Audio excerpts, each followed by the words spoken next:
surface and we see surfaces.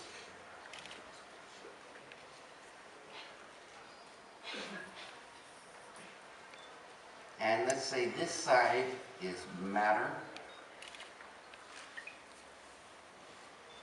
and this side is mind. Mind and matter. And they say about 300 years ago, scientists started wondering, what is this stuff of matter? What is this material? What is this water? What is this glass? And they started looking into matter. And they found these things called cells, and then they found little molecules, they found atoms, they found these little protons and electrons, and they got down farther and farther to the elementary particles, the tiniest particles of manifestation and creation. And they found 4 forces that act upon the particles.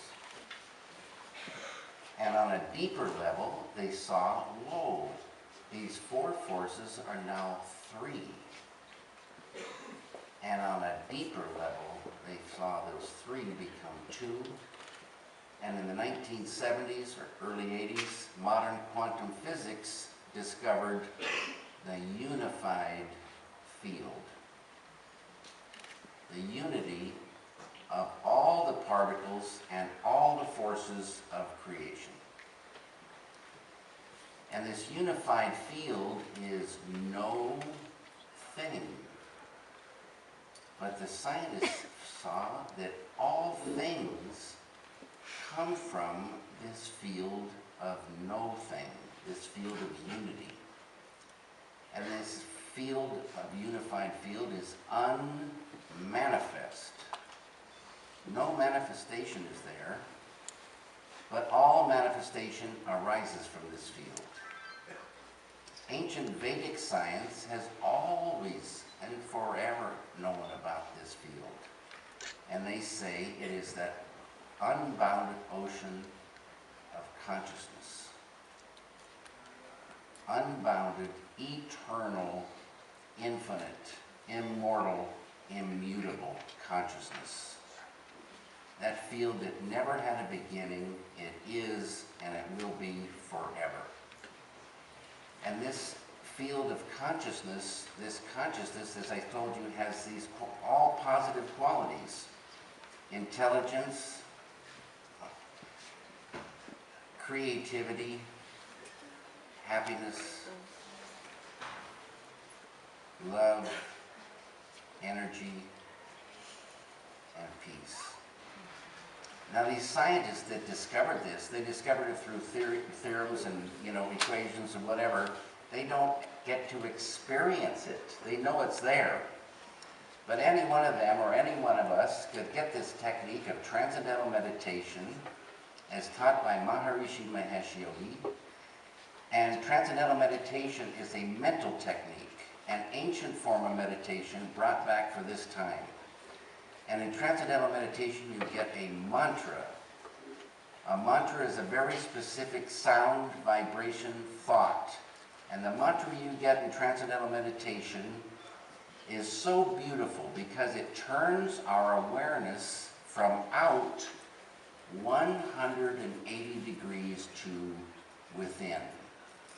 And once you're turned within, you will naturally and easily dive through deeper levels of mind, deeper levels of intellect, and at the border of intellect, transcend and experience this unbounded ocean. And this word transcend is so important for the human being. Why is it easy once you're pointed within to dive? Because the human being always wants to go to fields of greater happiness. And each deeper level of mind has more happiness. Each deeper level of intellect has even more happiness. And we're here at the border, you're going to transcend because this is infinite happiness. And when you experience this, it's a sublime experience, so profoundly sublime. Unbounded awareness is there, waves of bliss, of happiness. Physical, emotional, mental, spiritual happiness is within every one of us. And when you experience it, you infuse it. Every human being has consciousness. This ball represents whatever size consciousness we have. Every human being has consciousness, but not every human being has the same amount. The potential for each and every one of us human beings is infinite consciousness, total supreme enlightenment. So you want to expand whatever size ball of consciousness you have. Every time you transcend, you infuse some, and this ball of consciousness you thought was just going to stay the same for the rest of your life starts expanding. And what you're doing is you're expanding consciousness, and the subconscious is becoming conscious now. The subconscious is becoming conscious. And ideas that are coming up, you're going to catch at a deeper level. We don't know any idea until it enters the conscious mind. And that's why I say they show a light bulb going on when someone gets an idea. It entered the conscious mind, boom, you see it and you know it.